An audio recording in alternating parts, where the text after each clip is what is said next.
최악의 침수 피해를 입은 철원군 이길리와 정연리 등 민통선 안에 있는 마을의 현재 상황을 취재했습니다. 피해 이후 일주일이 지났지만 마을의 모습은 참담했습니다. 역대 최장 잔맛비가 이어지면서 소양호에 부유물도 역대 최대 규모로 쌓이고 있습니다. 2만 6천 톤이 넘는 양인데 소양호에 만들어진 쓰레기 섬을 현장 취재했습니다. 잠시 소강 상태를 보였던 장맛비가 이번 주말 많은 비가 내릴 전망입니다. 여기에 폭염특보까지 이어지면서 휴가철 안전에 각별한 주의가 요구됩니다.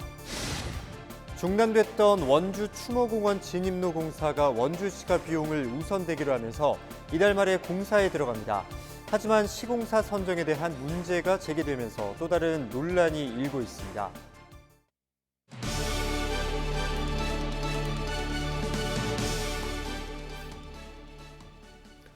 여러분 안녕하십니까? 헬로티비 뉴스입니다. 계속된 장마로 도내에서 가장 큰 피해를 입은 철원군 이길리와 정연리 등은 이 민통선 안에 있어서 그동안 피해 모습을 제대로 전달할 수가 없었습니다. 13일 군 당국의 협조를 받아 피해 이후 처음으로 현장을 취재했는데요. 본격적인 복구 작업은 시작됐지만 여전히 피해 현장은 참담한 모습이었습니다. 성기석 기자가 보도합니다. 아직도 마을길 곳곳을 덮고 있는 뻘을 치우고 있습니다. 소방호스의 강력한 물줄기에 회색빛 도로가 이내 씻겨집니다. 한쪽에는 못쓰게 된 가재도구들이 산처럼 쌓여 있습니다. 그동안 참 유용했던 가전제품과 가구 옷가지 등인데 순식간에 쓰레기 신세가 됐습니다. 흰 연기와 함께 마을 구석구석에 방역 작업도 펼쳐집니다. 긴 장맛비에 발생 우려가 높아진 수인성 감염병을 막기 위한 조치입니다. 침수됐던 집 내부는 멀쩡한 곳이 한 곳도 없습니다. 못쓰게 된 벽지는 다 뜯어내고 전기와 보일러 시설 등도 모두 손봐야 합니다. 이게 물에 침수돼서요. 벽지가 지금 쓰지 못해서 새로 이제 도배 작업을 하려면 다 뜯어내서 이제 새로 도배를 하려고요. 인근 논밭도 침수 피해 상황을 고스란히 담고 있습니다. 침수 피해 당시 완전히 물에 잠겼던 비닐하우스입니다. 물은 모두 빠졌지만 이렇게 고추와 땅콩잎 위에는 그대로 진흙이 남아있는데요. 당시에 물이 얼마나 많이 올라왔는지를 그대로 보여주고 있습니다. 철원에서만 600헥타르가 넘는 농경지가 물에 잠겼다가 복구됐습니다. 침수 피해 후 처음 제대로 방송 카메라에 담긴 민통선한 마을들의 모습은 여전히 처참한 상황 그대로였습니다. 여기저기서 모여든 자원봉사자들 덕에 복구는 본격 시작됐지만 아직도 갈 길은 멀기만 합니다. 저희들 TV를 보고 엄청 참혹한 상황인 것 같아서 마음적으로 심적으로 엄청 고통스러울 것 같아요. 그래서 저희들 조금의 힘이 되려고 왔습니다. 하여튼 힘내시고 빨리 일상으로 돌아갔으면 좋겠습니다. 지난 5일 피해 당시 이곳 철원군 동송읍 이길리는 순식간에 물에 잠겼습니다. 불과 30분 정도 만에 마을 전체가 물바다가 되는 것을 본 피해자들은 지금도 놀란 가슴을 쓸어내립니다. 그 양쪽에 막히니까 물이 한강으로 그러니까 나갈 수도 없고 들어왔던 사람들이 먼저 피신시켰지 버스로. 그리고 안 나간 분들은 좀 요 위에 하우스에 가서 자고 물 빠지는 거 9시에 내려와서 보니까 뭐 석인내 나고 말도 못하지 뭐. 더욱이 민통선 안에 있는 이 마을들이 물에 잠긴 건 이번이 처음이 아닙니다. 지난 96, 99년에 이어 벌써 세 번째 침수 피해가 반복되면서 근본 대책을 요구하는 목소리도 높아지고 있습니다. 엄마가 이제 여기서 얼마나 더 오래 계실지 모르겠지만 이런 일을 또 겪으시면 안 되잖아요. 이제 연세도 많이 드셨는데 지금도 많이 힘들어하고 계세요, 엄마가. 침수 피해 후 철원을 찾았던 정세균 국무총리와 이낙연 더불어민주당 당대표 후보 등은 이들 마을의 집단 이주 필요성에 대해 공감을 표했습니다. 특히 최문순 도지사는 군과 협의해 주민들을 이주시킬 대책을 찾겠다고 밝혀 큰 비가 올 때마다 반복되고 있는 민통선 내 마을 침수 문제의 근본적인 대책이 마련될 수 있을지 관심이 모아집니다. 헬로티비 뉴스 성기석입니다. 네, 집중호우가 이어진 철원과 화천 등에서 지금까지 총 8발의 대인 지뢰가 수거됐습니다. 국방부는 13일 정례 브리핑에서 강원도 철원과 화천 등 전방 지역에서 현재까지 총 8발의 지뢰를 수거했다고 밝혔습니다. 발견된 지뢰 8발은 모두 국군이 사용하는 대인 지뢰로 군은 연일 이어진 폭우에 지뢰 지대에서 떠내려왔을 가능성이 큰 것으로 보고 있습니다. 국방부는 폭우 피해가 발생한 도내 접경 지역에서 유실된 피해가 잇따라 발견됨에 따라 병력 700명과 장비 320대를 투입해 지뢰 탐색 작전을 이어가고 있습니다. 속초시에 사는 60대 안모 씨가 코로나19에 감염된 것으로 확인됐습니다. 안 씨는 지난 9일 속초를 방문한 서울 중구 24번, 25번 확진자와 접촉해 감염된 것으로 보건당국이 확인했습니다. 속초시 보건소는 안 씨가 10일 농업기술센터와 생활체육관, 평생교육문화센터 등을 방문한 것을 확인하고 접촉자에 대한 코로나19 검사와 방역을 진행했습니다. 한편 서울 중구 확진자는 속초 형네 집을 방문했다, 양양 전통시장 등을 다녀온 것으로 확인했습니다. 춘천 의암호 선박 전복 사고 8일째인 13일 기상 여건과 댐 방류량이 줄면서 실종자 수색에 탄력을 받고 있습니다. 사고 수습 대책본부는 이날 아침 6시부터 소방과 경찰, 군장병 등 900명을 투입해 수색에 나섰고 특히 경기도 가평 자라섬 인근에 대한 집중 수색을 벌였다고 밝혔습니다. 자라섬은 강물이 정체되는 곳으로 과거 익수자가 많이 발견된 곳입니다. 이날 비가 그치고 의암댐 방류량이 전날보다 1,000톤가량 줄어들면서 보트와 보드를 이용한 수상수색도 한층 수월하게 진행됐습니다.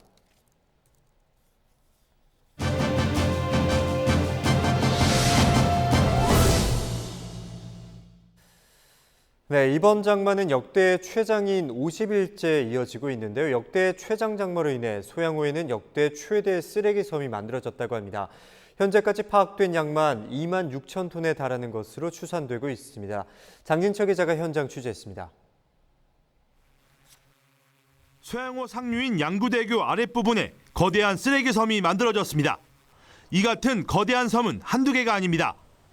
최근 계속된 장맛비로 상류에서 떠내려온 부유물들이 이곳에 모인 겁니다. 나뭇가지부터 신발을 비롯한 생활 폐기물까지 뒤섞여 있습니다. 굴삭기 3대를 투입해 모아진 부유물을 퍼낸 지도 한 달이 다 돼가지만 오히려 양이 늘었습니다.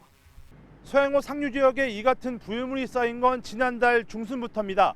당시만 해도 2,300톤에 불과했는데 이번 장맛비로 부유물이 10배 정도 늘면서 현재는 2만 6천 톤에 달하는 것으로 추정되고 있습니다. 좀 더 상류인 계곡 근처로 올라가 봤습니다. 계곡과 소양호가 만나 유속이 느려지는 지점은 부유물이 강 전체를 뒤덮었습니다. 적재장은 걷어들인 부유물로 작은 산 3개가 만들어졌습니다. 이 같은 적재장이 한 곳 더 있지만 그나마도 포화 상태로 접어들었습니다. 비가 계속되면서 부유물 건조와 분류 작업이 이뤄지지 못하는 상황에 소양강댐 방류도 일주일 연장되면서 부유물이 더 늘 수밖에 없기 때문입니다. 원주지방환경청과 한국수자원공사는 이달 안에 부유물 수거를 마치기 위해 추가 예산 투입도 검토하고 있습니다. 현재 수자원공사랑 지자체 같이 합동해서 안전에 유의하면서 지금 현재 계속 수거 작업을 진행 중이시고요. 처리가 될 때까지 저희 원주지방환경청이나 아니면 환경부에서도 예산 추가로 지원한다던가 계속. 부유물이 물에 떠 있는 시간은 20일 정도. 이후에는 물속으로 가라앉기 시작합니다. 부유물 수거 골든타임을 놓치면 수질에도 악영향이 우려됩니다.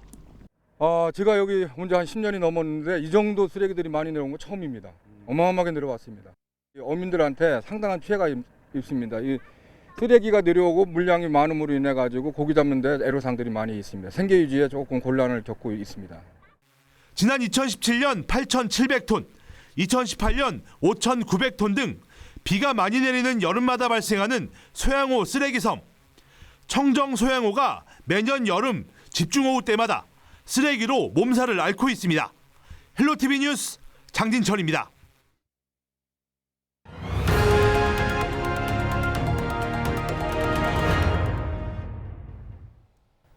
네, 그런가 하면 이번 주말에도 비 소식이 있다고 합니다. 이번 주말 날씨 전망과 휴가철 안전수칙에 대해서 홍승현 기자와 함께 짚어보겠습니다.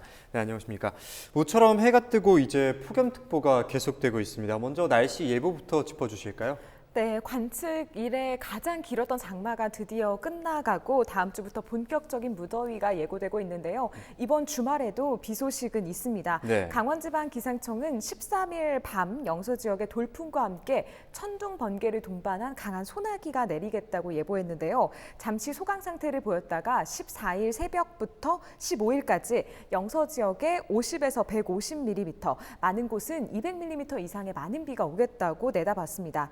이번 비는 일요일까지 산발적으로 내렸다가 그치기를 반복했다가 이어질 것으로 보이는데요. 또 강원 영동 중북부 지역에는 14일과 15일 이틀에 걸쳐서 30에서 80mm의 비가 내리겠습니다. 네, 이미 많은 비로 인해서 지역 곳곳에서 피해가 속출하고 있는 상황이라서 비가 온다니까 참 걱정스러운 상황인데 이 와중에 여름 휴가로 우리 강원도를 찾는 사람들은 계속해서 늘고 있다고요? 네, 저희 취재진이 오늘 원주시에 있는 유원지들을 좀 둘러봤는데요. 강가 바로 옆에 이렇게 텐트를 치고 물놀이를 즐기시는 분들이 좀 많아졌습니다. 예. 날이 더워지다 보니까 이제 계곡 등 물가를 많이 찾게 되는데요. 계속된 비로 유속이 빨라진 데다가 갑자기 많은 비가 올 경우 순식간에 물이 불어날 수 있어서 좀 주의하셔야 됩니다. 네. 지난해 행정안전부가 발표한 자료를 보면 최근 5년간 전국에서 발생한 여름 물놀이철 사망자의 52%가 하천이나 강에서 발생했다고 합니다. 또 15%는 계곡에서 사고가 났는데요. 아무래도 강이나 계곡은 안전시설이 좀 부족하다 보니까 활동하실 때 각별히 주의하셔야 합니다. 무엇보다 술을 마셨을 때는 물에 들어가지 않는 등 기본적인 수칙을 지키는 것이 가장 중요한데요. 안전관리에 어려움을 겪고 있다는 의용 소방대원을 만나봤습니다. 함께 들어보시죠. 제일 먼저 술을 먹지 말고 들어가야 되는데 술 먹고 들어갔다가 전체증이 걸려버리면 아무도 못 찾아요. 그리고 여기서 지켜보더라도 사각지대가 꼭 있거든요. 사각지대를 우리가 볼 수가 없으니까. 그러니까 아까 전에도 저분들도 돌아가면서 왔다 갔다 하는 이유가 혹시나 빠져 있을까 봐 그게 걱정이 돼서 그런 거예요. 구명조끼도 다 그냥 무상으로 대여를 해주고 있거든요. 근데 얘기를 해도 안 해요. 그리고 너무 조그만 애들 거는 없고 초등학생들 위주로 있다 보니까 아주 유아애들이나 걔네들한테 입힐 수 있는 구명조끼는 없는 건 사실입니다.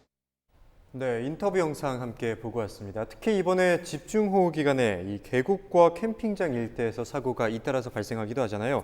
관련 소식도 전해주실까요? 네, 사고가 이제 발생한 건 지난 2일입니다. 철원군 동송읍 상놀이 담터 계곡에서 오후 5시쯤 물놀이를 하던 A씨가 집중호우로 불어난 물에 휩쓸렸는데요. 다른 피서객에 의해 구조됐지만 이제 끝내 숨졌습니다.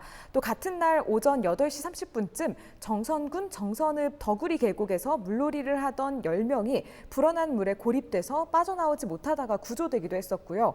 또 8시쯤에는 원주시 판부면 금대리에서도 5명이 계곡에 고립됐다가 구조됐습니다. 모두 그 전부터 계속된 비로 이미 물이 불어난 상태에서 놀러 갔다가 갑자기 많은 비가 쏟아지면서 이렇게 사고가 발생한 거거든요. 예. 이번 주말에 물가로 놀러 갈 계획 있으신 분들은 좀 특별히 주의하셔야겠습니다. 네, 그리고 또 여기에서 또 추가적으로 지켜야 할 안전 수칙에는 어떤 것들이 있을까요? 네, 사실 이제 기본적인 것들인데요. 물에 들어가시기 전에는 반드시 준비 운동을 해서 몸의 긴장을 풀어주시는 것이 좋습니다. 또 금지 구역에서 수영하다가 사고를 당하는 일이 많이 발생하는데요. 절대 금지 구역에는 접근하면 안 되겠습니다. 또 추가로 계곡이나 바닷물의 깊이가 일정하지 않기 때문에 갑자기 이렇게 깊은 곳으로 훅 빠져들게 되는 곳이 생길 수가 있거든요. 예. 구명조끼는 꼭 착용하시는 거 잊지 않으셨으면 좋겠습니다. 네, 이번 시간은 주말 날씨 전망과 그리고 또 휴가철 지켜야 할 안전 수칙에 대해서 홍승현 기자와 함께했습니다. 오늘 말씀 고맙습니다.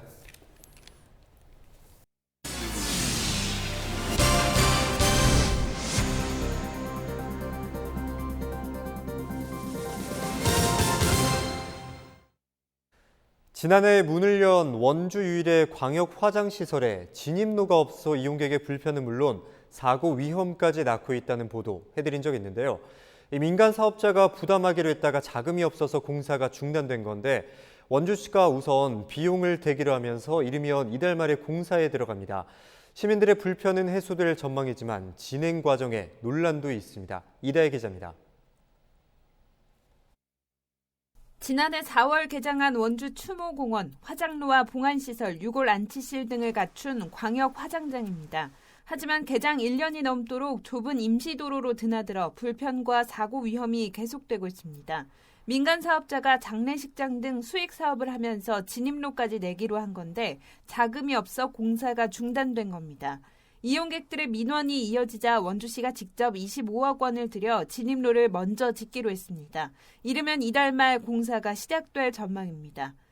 행정 절차를 거친 후에 최대한 빨리 공사가 재착공이 되어서 완료될 수 있도록 조속한 시일 내에 완료될 수 있도록 최선을 다하겠습니다. 그런데 이 과정에서 논란이 일고 있습니다. 진입로 공사를 맡은 업체가 현재 원주시와 추모공원 공사와 관련된 부분으로 법정 다툼을 벌이고 있는 상황이기 때문입니다. 해당 시공사는 추모공원을 짓는 공사에 참여했는데 공사가 지연되면서 금전적 손해를 봤다며 11억 원 보상 소송을 진행하고 있습니다. 이에 대해 원주시 의회 미래통합당 의원들은 기자회견을 통해 원주시가 법정 다툼 중인 업체에 다시 공사를 맡기는 것은 문제가 있다고 비판했습니다. 당초 업체는 원주시에서 95억을 수익액을 받아서 이게 105억을 받았거든요. 그러면 원주시에 대해서 혜택을 많이 본청에서 받으면서도 원주시를 고발을 하고 지금 진입로 공사 25억을 추가로 편성했는데 이런 업체가 이 공사를 해서 원주시에 피해를 입혔으니까 이번에 그 업체 주지 말고 진입로만큼은 입찰 방식으로 가자 이렇게 해서 원주시는 입장문을 내고 이미 이 업체와 민간 사업자가 진출입로 공사 계약을 맺은 상태였기 때문에 계약 해지는 불가하다고 해명했습니다. 원주시는 이용객 불편 해소를 위해 기존 시공사와 조속히 공사를 진행할 계획이지만 통합당 의원들은 시민을 우롱하는 처사라며 강하게 비판하고 있어 논란은 당분간 이어질 전망입니다. 헬로티비 뉴스 이다혜입니다. 강원도가 의료계 집단 휴진에 대비해 비상 진료 체계를 가동합니다. 대한의사협회는 정부의 의대 정원 확대 계획과 4대 보건 의료 정책 등에 반대해 14일 집단 휴진을 예고했습니다. 이에 강원도는 도와 시군 보건소 20개소에 비상진료대책 상황실을 설치하고 지방의료원, 국립대병원 등 공공의료기관과 24시간 비상진료체계를 운영하기로 했습니다. 또 26곳의 응급의료기관도 평소와 같이 응급환자 진료가 가능하도록 합니다. 한편 장기 투약 처방이 필요한 만성질환자는 미리 진료를 받아두는 것이 좋고 진료가 가능한 의료기관은 중앙응급의료센터 홈페이지나 의료정보 제공 앱을 통해 확인할 수 있습니다. 고성군이 당초 16일까지 운영하려던 관내 27개 해수욕장 중 19곳을 오는 30일까지 연장 운영합니다. 올해 장마가 33년 만에 최장기간인 51을 기록하면서 실질적인 운영 일수가 예년에 비해 크게 부족했기 때문입니다. 고성 지역 해수욕장 방문객 수는 지난 9일 현재 12만 5천 명으로 지난해 대비 91.4%가 감소한 것으로 나타났습니다. 한편 고성군은 해수욕장에 대한 방역과 안전관리에 행정력을 집중할 방침입니다. 원주시와 지역 기업들이 감염병 방역과 진단 사업을 선도하기 위한 협력체계 구축에 나섰습니다. 원주시와 만도, 원주 세브란스 기독병원, 원주 의료기기 테크노밸리 등은 13일 시청 투자 상담실에서 K방역진단 산업생태계 조성 업무 협약을 체결했습니다. 이번 협약은 코로나19로 우리나라의 방역이 세계적으로 주목을 받고 있는 가운데 원주시와 지역기업, 병원과 연구기관 등이 국내 방역과 진단 산업을 선도하는 데 힘을 모으기로 한 겁니다. 특히 자동차 부품 제조기업인 주식회사 만도는 의료기기 제조업 진출을 선언하고 지역기업, 기관과 지속적인 협력을 약속했습니다. 네, 긴 장마와 집중호우로 생육 부진이 우려되는 고랭지 채소에 대한 집중 점검이 이루어집니다. 강원도의 고랭지 채소 재배 면적은 7,000헥타르로 전국 여름 배추의 80% 이상이고 도내 밭작물의 절반을 차지하고 있습니다. 하지만 유례없는 긴 장마와 기상 이변 등으로 고랭지 채소의 작황 부진과 병해 발생이 우려되고 있습니다. 강원도는 이에 긴급 대책 회의를 통해 주산지 생육과 출하 상황을 집중 점검하고 산지 모니터링을 강화하기로 했습니다. 또 집중호우로 농작물 피해를 입은 농가에 예비비 2억 5천만 원을 긴급 편성해 농약과 생육 촉진제 등 방제비를 지원했습니다. 네, 이어서 날씨입니다. 종일 습한 더위가 이어진 가운데 금요일에는 오후부터 막바지 장맛비가 다시 내릴 것으로 전망되는 만큼 외출하실 때 우산을 챙기셔야겠습니다. 다음으로 자세한 지역별 기온을 살펴보면 내륙 지역을 중심으로 낮 기온이 30도 선까지 올라 후텁지근하겠고 동해안으로도 습한 날씨가 계속되겠습니다. 이상으로 뉴스를 마치겠습니다. 저희 헬로티비 뉴스는 지영민과 함께합니다. 함께해 주신 여러분 고맙습니다.